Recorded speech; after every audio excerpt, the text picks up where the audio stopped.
ಎಲ್ಲ ನನ್ನ ರೈತ ಬಾಂಧವರಿಗೆ ಉದಯ್ ಕುಮಾರ್ ಪಾಟೀಲ್ ಮಾಡುವ ನಮಸ್ಕಾರಗಳು. ನಾನು ಇವತ್ತಿನ ದಿವಸ ನಮ್ಮ ಕಬ್ಬುಗಳಿಗೆ ಡೊಣ್ಣೆ ಹುಳ ಹತ್ತಿತಪ್ಪ ಅಂತಂತಂದ್ರೆ ಇಳುವರಿದೊಳಗನ 100ಕ್ಕೆ 100 ಕುಂಠಿತ ಆಕದಂತೆ ಕ್ಯಾರ ನಾನು ರೈತ ಮಿತ್ರರಿಗೆ ನಾ ಹೇಳ್ತಾನೆ. ಯಾಕಪ್ಪ ಅಂತಂತಂದ್ರೆ ಡೊಣ್ಣೆ ಹುಳ ಆಯ್ತಲ್ಲ ನಮ್ಮ ಕಬ್ಬಿನ ಬೇರನ್ನು ಸಂಪೂರ್ಣವಾಗಿ ಮೇದಕ್ಯಾರ ಹಾಳು ಮಾಡ್ತಾವೆ. ಹಾಳು ಮಾಡಿದವು ಅಂತಂದ್ರೆ ಕಬ್ಬ ಬೆಳವಣಿಗೆ ಆಗೋದಿಲ್ಲ. ಕಬ್ಬ ಬಿದ್ದಕ್ಯಾರ ಕಬ್ಬು ಒಣಗತೈತಿ. ಕಬ್ಬು ಒಣಗಿತ್ತಪ್ಪ ಅಂತಂದ್ರೆ ಎಕರೆಗೆ ನಮಗೆ 10 ಟನ್ ಸಮಲ ಕಬ್ಬು ಆಗೋಲ್ಲ ಅಂತ ಕ್ಯಾರ ನಾನು ರೈತ ಮಿತ್ರರಿಗೆ ನಾ ಹೇಳ್ತಾನೆ. ಅದಕ್ಕಾಗಿ ನಾವು ಈ ಡೊಣ್ಣೆ ಹುಳಿಂದ ನಾವು ನಮ್ಮ ಕಬ್ಬುಗಳನ್ನು ರಕ್ಷಣೆ ಮಾಡ್ಕೋಬೇಕಂತಂದ್ರೆ ನಾವು ಮುಂಜಾಗ್ರತೆ ಕ್ರಮವಾಗಿ ನಾವು ಏನು ಮಾಡ್ಬೇಕಂತ ಕ್ಯಾರ ನಾನು ರಕ್ಷಣೆ ಮಾಡ್ಕೋಬೋದಂತ ಕ್ಯಾರ ನಾ ತೋರಿಸ್ತಾನಂತ. ನಾ ಏನು ಹೇಳ್ತಂತಂದ್ರೆ ಈಗ ಹೋದ ವರ್ಷ ನಾನು ಒಂದಷ್ಟು ಹೊಲಕ್ಕೆ ನಾನು ಮುಂಜಾಗ್ರತೆ ಕ್ರಮವಾಗಿ ಡೊಣ್ಣೆ ಹುಳದ ಔಷಧ ಬಿಟ್ಟಿದ್ನಿ. ಆಮೇಲೆ ಒಂದಷ್ಟು ಹೊಲಕ್ಕೆ ನಾನು ಡೊಣ್ಣೆ ಹುಳದ ಔಷಧ ಬಿಡಲಿಲ್ಲ. ಡೊಣ್ಣೆ ಹುಳದ ಔಷಧ ಬಿಟ್ಟಿದ್ದಕ್ಕೆ ಮತ್ತು ಡೊಣ್ಣೆ ಹುಳಕ್ಕೆ ಔಷಧ ಬಿಡದಿದ್ದಕ್ಕೆ ಎಕರೆದ ಇಳುವರಿದೊಳಗನ ಭಾಳ ಡಿಫ್ರೆಂಟ್ ಆಗೈತೆ ಅಂತ ಕ್ಯಾರ ನಾನು ರೈತ ಮಿತ್ರರಿಗೆ ನಾ ಹೇಳ್ತಾನೆ. ಯಾಕಪ್ಪ ಅಂತಂದ್ರೆ ನಾನು ಮುಂಜಾಗ್ರತೆ ಕ್ರಮವಾಗಿ ಡೊಣ್ಣೆ ಹುಳದ ಔಷಧ ಹಾಕಿದ್ದು ಬಂಪರ್ ಇಳುವರಿ ಬಂತ. ಮತ್ತು ಡೊಣ್ಣೆ ಹುಳದ ಔಷಧ ಹಾಕ್ಲೇ ಇದ್ದಿದ್ದು ಇಳುವರಿದೊಳಗನ ಭಾಳ ಕುಂಠಿತ ಆತಂತ ಕ್ಯಾರ ನಾನು ರೈತ ಮಿತ್ರರಿಗೆ ನಾ ಹೇಳ್ತಾನೆ. ಅದಕ್ಕಾಗಿ ನಾನು ಮುಂಜಾಗ್ರತೆ ಕ್ರಮವಾಗಿ ನಮ್ಮ ಕಬ್ಬುಗಳನ್ನು ನಾವು ಯಾವ ಥರ ರಕ್ಷಣೆ ಮಾಡ್ಕೋಬೋದಂತ ಕ್ಯಾರ ನಾನು ನನ್ನ ರೈತ ಮಿತ್ರರಿಗೆ ನನ್ನ ಸ್ವಂತ ಅನುಭವದ ಮೇರೆಗೆ ನಾನು ಇವತ್ತಿಂದ ತಿಳಿಸ್ಕೊಡ್ತಾನೆ. ಬರೀ ನಾವು ನಾವು ಮುಂಜಾಗ್ರತಾ ಕ್ರಮವಾಗಿ ನಮ್ಮ ಕಬ್ಬುಗಳನ್ನ ರಕ್ಷಣೆ ಮಾಡ್ಕೋಬೇಕಂತಂದ್ರೆ ನಾವು ಏನೇನು ಮಾಡ್ಕೋಬೇಕಂತ ಕ್ಯಾರ ತೋರಿಸ್ತಾನಂತ. ಮೊದಲನೇದಾಗಿ ನಾವು ಮಡ್ಡ ಬಡಿತೇವೆ. ಮಡ್ಡ ಬಡಿ ಮುಂದಾಗಲಿ ನಂತರ ಇದು ಹೊಸವಾಗಿ ನಾವು ಲಾವಣಿ ಕಬ್ಬು ಹಾಕಿರ್ತೇವೆ. ಆವಾಗ ನಾವು ಈ ಡೊಣ್ಣೆ ಹುಳನ ಔಷಧ ಸಿಗ್ತದೆ. ಅದು ಯಾವುದಪ್ಪ ಅಂತಂದ್ರೆ ವೋಲ್ಟೆಕ್ಸ್ ಅಂತ ಕ್ಯಾರ ಈ ಔಷಧ ಸಿಗ್ತೈತಿ.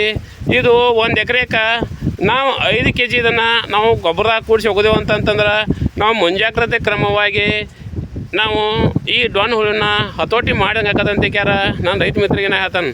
ಯಾಕಪ್ಪ ಅಂತಂದ್ರೆ ನಾವು ಕಬ್ಬು ನಾಟಿ ಮಾಡೋ ಮುಂದೆ ಪ್ರತಿಯೊಂದು ಸಾಲಿಗೂ ನಾವು ಗೊಬ್ಬರ ಒಗಿಬೇಕಾಕತಿ.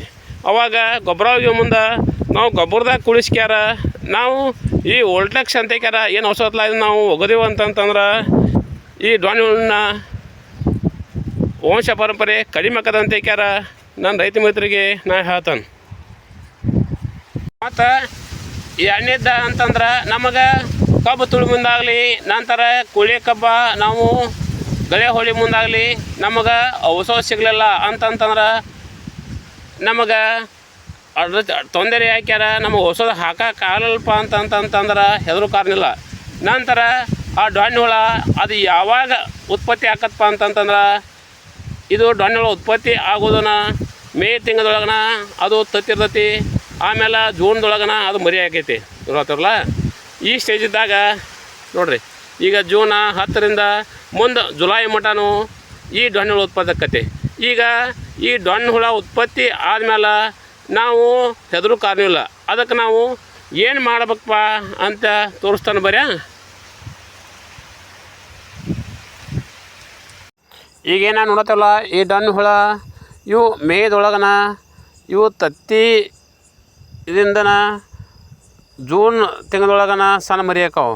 ಸಣ್ಣ ಮರಿ ಆದಮೇಲೆ ಇವು ಪ್ರೌಢಾವಸ್ಥೆಗೆ ಬಂದ ಮೇಲೆ ಈಗ ನೋಡತ್ತವಲ್ಲ ಈ ಥರಾಗೆ ಪ್ರೌಢಾವಸ್ಥೆ ಅಂತಂತಂದ್ರೆ ಈ ಥರ ದೊಡ್ಡ ಹಾಕಾವು. ದೊಡ್ಡ ಆದಮೇಲೆ ಇವು ನಮ್ಮ ಕಬ್ಬಿನ ಬೇರೆ ಕಡಿತಾವೆ. ಈಗ ನೋಡತ್ತಿರಲ್ಲ ಈಗೇನಾಗಿದಾವೆ ಅಂತಂತಾರೆ ಈಗ ಎಲ್ಲ ಪ್ರೌಢಾವಸ್ಥೆಗೆ ಬಂದವು. ಈ ಕಬ್ಬಿನ ಬೇರನ್ನು ತಿಂದಾವು. ಈ ಥರನಾಗಿ ಬೇರು ತಿಂದು ಅಂತಂತಂದ್ರೆ ನಮಗೆ ಎಕರೆ ಇಳಿದೊಳಗನ ಭಾಳ ಕುಂಠಿತ ಆಕದಂತೆ ಕ್ಯಾರ ನಾನು ರೈತ ಮಿತ್ರನ ಹೇಳ್ತಾನೆ. ಅದಕ್ಕಾಗಿ ಈ ಹುಳ ನಮಗೆ ನೋಡೋಕೆ ಭಾಳ ದೊಡ್ಡದು ಆದ್ರೆ ಇದ್ರ ಜೀವ ಮಾತ್ರ ಭಾಳ ಸೂಕ್ಷ್ಮ ಇರೋದಂತ ಕ್ಯಾರ ನಾನು ರೈತ ಮಿತ್ರರಿಗೆ ಹೇಳ್ತಾನೆ. ಇದನ್ನು ನಾವು ಭಾಳ ಕಡಿಮೆ ಖರ್ಚದೊಳಗನ ಇವನ್ನ ಹತೋಟಿ ಮಾಡ್ಬೋದು ಅಂತ ಕ್ಯಾರ ನಾನು ರೈತ ಮಿತ್ರರಿಗೆ ನಾ ಹೇಳ್ತಾನೆ. ಇದಕ್ಕೆ ಹತೋಟಿಗೆ ನಾವು ಏನು ಮಾಡ್ಬೇಕಂತ ಕ್ಯಾರ ಬರೀ ನಿಮ್ಗೆ ಹೇಳ್ತಾನಂತ. ಈಗೇನು ನೋಡತ್ತಲ್ಲ ಈ ಡೊಣ್ಣೆ ಹುಳನ್ನ ನಾವು 3 ಮೆಥಡ್ದಿಂದ ನಾವು ಇವನ್ನ ಸರ್ವನಾಶ ಮಾಡಬಹುದು. 3 ಮೆಥಡ್ ಯಾವಪ್ಪ ಅಂತಂದ್ರೆ ಮೊದಲನೇದಾಗಿ ನಾವು ಇದನ್ನು ಡ್ರೆಂಚ್ ಮಾಡೋದು. ಡ್ರೆಂಚ್ ಅಂತಂತಂದ್ರೆ ಒಂದು ಪಂಪಿಗೆ 100 ml ಕ್ಲೋರೋಪರಿಪಸ್ ಹಾಕಿ ನಾವು ಕಬ್ಬಿಗೆ ಇದನ್ನು ಡ್ರೈಸ್ ಮಾಡಿದ್ವಿ ಅಂತಂತಂದ್ರೆ ಇದನ್ನು ನಾವು ನಿರ್ಮೂಲನೆ ಮಾಡ್ಬೋದು. ಎರಡನೇದಾಗಿ ನಾವು ಕಬ್ಬಿಗೆ ನೀರು ಹಾಸ್ತಿರ್ತೇವೆ. ನೀರು ಹಾಸೋ ಮುಂದೆ ಈಗೇನು ನಾವು ಔಷಧ ಕಲಿಸಿರ್ತೇವಲ್ಲ ಔಷಧ ಪಂಪಿನೊಳಗೆ, ಅದನ್ನು ನಾವು ಹರಿವು ನೀರೊಳಗನ ಚಾರ್ಜರ್ ಪಂಪಲ್ಲಿ ನಾವು ನೀರಾಗೆ ಔಷಧ ಬಿಟ್ಟಿವಿ ಅಂತಂದ್ರೆ ಈ ಔಷಧ ನೇರವಾಗಿ ಈ ಹುಳಕ್ಕೆ ಹೋಗಿ ಮುಟ್ಕ್ಯಾರ, ಈ ಹುಳ ಸರ್ವನಾಶಕದಂತ ಕ್ಯಾರ. ನಾನು ರೈತ ಮಿತ್ರರಿಗೆ ನಾನು ಎರಡನೇದಾಗಿ ಹೇಳ್ತಾನೆ. ಇನ್ನು ಮೂರನೇದಾಗಿ ನಮ್ಮ ಕಬ್ಬುಗಳಿಗೆ ನಾವು ಡ್ರಿಪ್ ಪೈಪ್ ಚೆಲ್ಲಿರ್ತೇವೆ. ಡ್ರಿಪ್ ಪೈಪ್ ಯಾವ ಥರ ಅಂತಂದ್ರೆ ನಾವು ಪಟ್ಯಾಗ ಡ್ರಿಪ್ ಪೈಪ್ ಚೆಲ್ಲಿರ್ತೇವೆ. ನಾವು ಈ ಹುಳ ನಾವು ನಿರ್ಮೂಲನೆ ಮಾಡ್ಬೇಕಂತಂದ್ರೆ ಈ ಡ್ರಿಪ್ ಪೈಪನ್ನ ನಾವು ಸಾಲಾಗ ಬಿಟ್ಟಿಕ್ಯಾರ. ಈಗ ನಾವು ಡ್ರಿಪ್ನೊಳಗೆ ಔಷಧ ನಾವು ಬಿಟ್ಟಿವಿ ಅಂತಂದ್ರೆ ಈ ಹುಳ ಸಂಪೂರ್ಣವಾಗಿ ಸಾಯ್ತದಂತ ಕ್ಯಾರ. ನಾನು ರೈತ ಮಿತ್ರರಿಗೆ ನಾ ಹೇಳ್ತಾನೆ. ನಾನು ರೈತ ಮಿತ್ರನ ಏನು ಹೇಳ್ತಾನೆ ಅಂತಂದ್ರೆ ನಾವು ಧಾನ್ಯ ಹುಳದ ಬಗ್ಗೆ ಮಾನಸಿಕ ಮಾಡಿ ನಾವು ಬಿಟ್ಟಿವಿ ಅಂತಂತಂದ್ರೆ ನಮ್ಗೆ ಭಾಳ ಹಾನಿ ಮಾಡತ್ತೆ. ಹಾನಿ ಯಾವ ಥರನಪ್ಪ ಅಂತಂದ್ರೆ ಅದು ನಮ್ಮ ಕಬ್ಬಿನ ಬೇರ ಸಂಪೂರ್ಣ ಮೇಯ್ತು ಅಂತಂದ್ರೆ ನಮ್ಮ ಪ್ಲಾಟ್ ಎಲ್ಲ ಹಾಳಾಕತಿ. ಮತ್ತು ನಮ್ಮ ಪ್ಲಾಟ್ ಹಾಳಾತ್ಪ ಅಂತಂದ್ರೆ ನಮ್ಮ ಕಬ್ಬಿನ ಇಳುವರಿದೊಳಗನ ಭಾಳ ಕುಂಠಿತ ಆಕದಂತ ಕ್ಯಾರ. ನಾನು ರೈತ ಮಿತ್ರರಿಗೆ ನಾ ಹೇಳ್ತಾನೆ. ಅದಕ್ಕಾಗಿ ನಮಗೆ ಧಾನ್ಯ ಹುಳದ ಸಮಸ್ಯೆ ಬಂತಂತಂದ್ರೆ ನಾವು ಮುಂಜಾಗ್ರತೆ ಕ್ರಮವಾಗಿ ನಾವು ಔಷಧ ಬಿಡ್ಬೇಕು. ಯಾಕಂತಂದ್ರೆ ಇದು ನಮ್ಮ ಕಬ್ಬಿನ ಬೆಳೆ ಒಣಗೋಕ್ಕಿಂತ ಮೊದಲು ನಾವು ಇದಕ್ಕೆ ನಾವು ಉಪಚಾರ ಮಾಡಿವಿ ಅಂತಂತಂದ್ರೆ ನಮ್ಮ ಬೆಳೆಗೆ ಯಾವುದು ಇಫೆಕ್ಟ್ ಆಗೋದಿಲ್ಲ. ಮತ್ತು ಹುಳ ಧಾನ್ಯ ಹುಳ ನಮ್ಮ ಕಬ್ಬಿನ ಬೇರೆಲ್ಲ ಮೇಯ್ದ ಮೇಲೆ ನಾವು ಉಪಚಾರ ಮಾಡಿವಿ ಅಂತಂದ್ರೆ ಅದು ಉಪಯೋಗ ಆಗೋದಿಲ್ಲ ಅಂತ ಹೇಳ್ಯಾರ. ನಾನು ರೈತ ಮಿತ್ರರಿಗೆ ನನ್ನ ಸ್ವಂತ ಅನುಭವದ ಮೇರೆಗೆ ನಾನು ಹೇಳ್ತಾನೆ.